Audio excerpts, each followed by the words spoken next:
تو زمانہ ویسے نیکی اور پرہیزگاری کا تھا کہ بابا جی مرد اور عورت نیک ہو، بغیر پردے کے، بغیر حجاب کے، بغیر دیوار کے بیٹھ کر ایک دوسرے کو دین سکھا سکتے ہیں؟ حضرت صاحب بتائیے، مرد اور عورت نیک ہو تو بغیر پردے اور حجاب کے ایک دوسرے کو دین سکھا سکتے ہیں؟ تو حضرت جنید بغدادی فرمانے لگے سکھانے والا حسن بصری ہو اور سیکھنے والی رابعہ بصری ہو تو پھر بھی بغیر پردے کے بیٹھنے کی اجازت نہیں۔ تو مفتی صاحب کو اجازت کس نے دی؟ مولانا صاحب کو اجازت کس نے دی؟ بڑا وہ نہیں ہوتا جو ٹی وی پہ زیادہ آتا ہے، بڑا وہ ہوتا ہے جو رسول اللہ کے دین پہ عمل زیادہ کرتا ہے۔ حضرت عبداللہ ابن مسعود رضی اللہ تعالیٰ عنہ فرماتے زیادہ باتیں کرنے والا عالم نہیں ہوتا۔ حضور پھر عالم کون ہوتا ہے؟ فرمایا پڑھو قرآن، انما یخشی اللہ من عبادہ العلماء۔ فرمایا بڑا عالم وہ ہوتا ہے جو اللہ سے زیادہ ڈرتا ہے، اس لیے کہ رب فرماتا ہے میرے بندوں میں سے جو عالم وہ ہیں جو اللہ سے زیادہ ڈرتے ہیں، خوف رکھتے ہیں۔ تو میرے بھائی رمضان المبارک میں بچنا ہے، پرہیز کا وقت ہے، تو کوئی شخص بھی کوئی شو نہ دیکھے، میری منت ہے آپ حضرات، کوئی شو نہ دیکھے۔ عورت کا تو پردہ ہے تو ہمیں تو تماشے پہ لگا دیا گیا، عجیب قسم کے ایکٹر آ گئے اور مذہب سکھا رہے ہیں۔ میری اپیل ہے آپ سے کہ سحری افطاری کے وقت ٹیلی ویژن بند رکھیں، کیا چیز کھول کے رکھیں؟ یا قرآن کھول کے رکھیں یا رسول اللہ کا فرمان کھول کے رکھیں، اللہ رسول کی طرف توجہ رکھیں، وہ سیکھنے سکھانے کا وقت ہے۔ چھوڑے گویوں سے دین سیکھا جائے گا، ہمیں کوئی شکوہ نہیں، یہ پکی توبہ کریں، سویرے آئیں آ کے دین سکھائیں۔ اور میں ان سے بھی اپیل کروں گا کہ آؤ دین سکھاؤ۔ حضرت فضیل بن عیاض فرماتے ہیں میں ڈاکو تھا، کبھی کبھی چھپ چھپا کے جمعہ پڑھا کرتا تھا، پھر میں نے توبہ کی تو سچی توبہ کی، پھر میں نے توبہ کی تو رب کو راضی کرنے والی توبہ کی، پھر میں نے توبہ کی تو چھوڑی ہر شے، غریبوں کا لوٹا ہوا مال واپس کیا، جس کے پیسے نہ دے سکا اس کے گھر میں جا کے اس کی بھینسوں کو چارہ ڈالا، اس کے اونٹوں کی خدمت کی، میں نے قرضے چکائے۔ فرمایا میں سچی توبہ کر کے مسجد آیا، جس خطیب کے پیچھے میں جمعہ پڑھا کرتا تھا وہ میرے ہاتھ بیعت کر کے مرید ہو گیا۔ اللہ تبارک و تعالیٰ نے اپنے بندوں کے دل میری طرف پھیر دیے، پھر تمہیں اس میں انعام دینے کی ضرورت نہیں پڑے گی، پھر تم کٹیا نشین بن کے بھی دین پھیلاؤ گے تو اللہ اس میں تاثیر پیدا فرما دے گا۔ تو روزے کا معنی رکنا ہے، روزے کا معنی بولیے، روزے کا معنی رکنا، کس سے؟ جھوٹ سے، غیبت سے، بدی سے، بدنگاہی، کھانے پینے۔ روزہ کس پہ فرض ہے؟ امیروں پہ کہ غریبوں پہ؟ جی کہنے میں تو میرا تو کام ہی محنت مزدوری والا، میں کیسے روزہ رکھوں؟ میں تو دیہڑی لگاتا ہوں تو روزہ کیسے رکھوں؟ میں نے نہیں کسی حدیث میں پڑھا کہ روزہ وہ رکھے جو دفتر میں بیٹھتا ہے۔ صحابہ کے زمانے میں تو دفتر ہوتے ہی نہیں تھے، کسی جگہ نہیں لکھا ہوا روزہ وہ رکھے گا جو اے سی میں بیٹھتا ہے، تب تو اے سی تھے ہی نہیں۔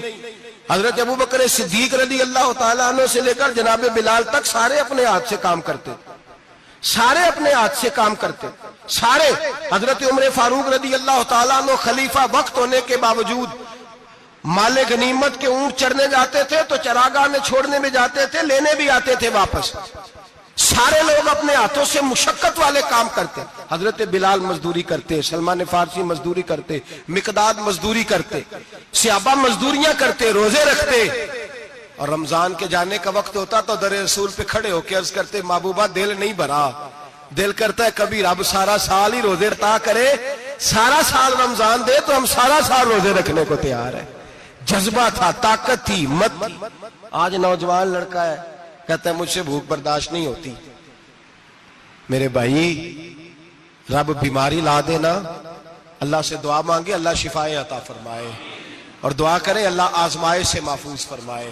آپ یقین کریں میں نے لوگوں کو دیکھا ہے حلق سے قطرہ نہیں اترتا، خوراک کی نالی لگی ہوئی ہے، اعلیٰ غذائیں پکی ہوئی پڑی ہیں، عرش کا مالک کہتا ہے میں تیرے حلق سے گزرنے نہیں دوں گا، قانون بن گیا۔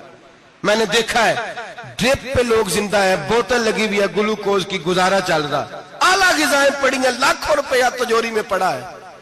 مالک کہتا ہے تو نہیں کھا سکتا تو وہ کھانے نہیں دیتا، نہیں کھانے دیتا۔ ایک شخص یورپ کے علاقے کا، میں کسی کالم نویس کا پڑھ رہا تھا، وہ کہتا ہے میری خربوں میں جائیداد ہے لیکن میرے معدے میں ایسی تکلیف ہے کہ میں آٹے کو چھان کر جو اوپر سے بورا نکلتا ہے صرف وہ کھا سکتا ہوں، اس کے علاوہ میں کائنات کی کوئی نعمت کھا نہیں سکتا۔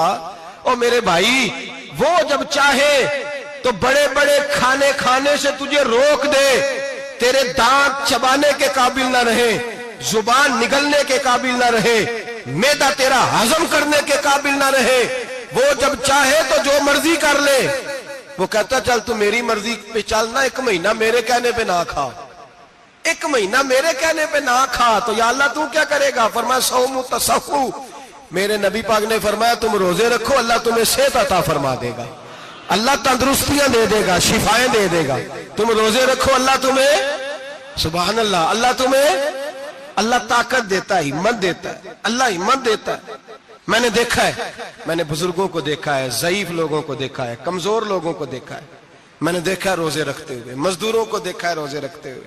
میں اپنے ابا جی کو کہتا ابا جی اتنی سخت گرمی اور مزدوری آپ کرتے اور مزدوری کے عالم میں روزہ رکھتے، تو کہتے پتر روزہ کی آندا ہے، روزہ کدوں کو جاندا ہے، روزہ اپنی جگہ تے مزدوری اپنی جگہ ہوتے۔ اور کئی دفعہ مینوں فرمان لگے، مینوں یار سمجھ کوئی نہیں لگدی، پتہ نہیں روزیاں چ اللہ طاقت کتھوں دے چھڑدا ہے اتنی زیادہ، کام بھی زیادہ کریدا ہے تے روزہ بھی بھائی صوم تصحو، میرے مصطفیٰ نے فرمایا تو روزہ رکھ، اللہ تجھے صحت عطا فرما دے گا۔ رب تعالیٰ تجھے، یہاں ہوٹل کھلے ہوئے ہیں، یہاں عجیب حالات ہیں، ہوٹل کھلے ہوئے ہیں، لوگ بہانے ڈھونڈتے پھرتے ہیں، کہتے ہیں کٹ لگ گیا تھا ذرا، تھوڑا سا خون نکل آیا، سنی پلاس لگائی ہے تو روزہ نہیں رکھا، یہ ذرا مجھے تھوڑی دقت ہو گیا تو میں نے روزہ نہیں رکھا، کھانسی لگ گئی ہے تو روزہ نہیں رکھا۔ او خدا کے بندے، روزہ تو نعمت ہے۔ اور سبحان اللہ، میرے نبی پاک نے فرمایا لکل شیء زکات و زکات الجسد الصوم، فرمایا ہر شے کی زکات ہوتی ہے، وجود کی زکات روزہ ہے، روزے رکھو جسم کی زکات نکل جائے گی۔ فاقہ کرنا بھی میرے نبی پاک کی سنت ہے، مسواک کرنا بھی سنت ہے، اور فاقہ کرنا بھی، مسواک والی سنت زیادہ اپناتے ہیں لوگ، فاقہ کرنا بھی نبی پاک کی سنت ہے۔ ایک صاحب مجھے کہنے لگے جناب بیٹھ کے کھانا حضور کی سنت ہے، میں نے کہا کبھی کبھی نہ کھانا بھی نبی پاک کی سنت ہے، نہ کھانا بھی حضور کی سنت ہے۔ اور ہمارے فقہاء نے لکھا ہے جو روٹی زیادہ کھاتا ہے اس میں 2 باتیں پیدا ہو جاتی ہیں، کیا کیا؟ ایک بولتا زیادہ ہے، دوسرا سوتا زیادہ ہے، غافل ہو جاتا ہے۔ فقہ اور حکیم اطباء ڈاکٹر کہتے ہیں کہ پیٹ خالی رہے نا جس آدمی کا، اس کا حافظہ مضبوط ہوتا ہے، اس کے ذہن کی گرہ کھلتی ہے۔ زیادہ کھانے سے تو خماری چڑھتی ہے، دماغ ڈھونڈتے پھرنا روٹی کدھر سے آج اچھی ہے، گھر میں نہیں پکی تو ہوٹل چلے جانا، کھانے کے سوا اور کام ہی کوئی نہیں۔ اور صاحب میرے نبی پاک علیہ السلام نے فرمایا کافر 7 آنتوں سے کھاتا ہے، 7 آنتوں سے، اور فرمایا میرا مومن 1 آنت سے کھاتا ہے، اس کے وجود میں کھانے والی 1 آنت ہے، کافر 7 آنتوں سے کھاتا ہے۔ فاقہ کشی سے نورانیت پیدا ہوتا ہے، کم کھانا۔ دیکھیں نا نبی پاک صلی اللہ علیہ وسلم نے اللہ سے فاقہ مانگ کے لیا ہے، یا اللہ 1 وقت روٹی دے، 1 وقت کا فاقہ دے، مانگ کے لیا ہے نبی پاک نے، مانگ کے۔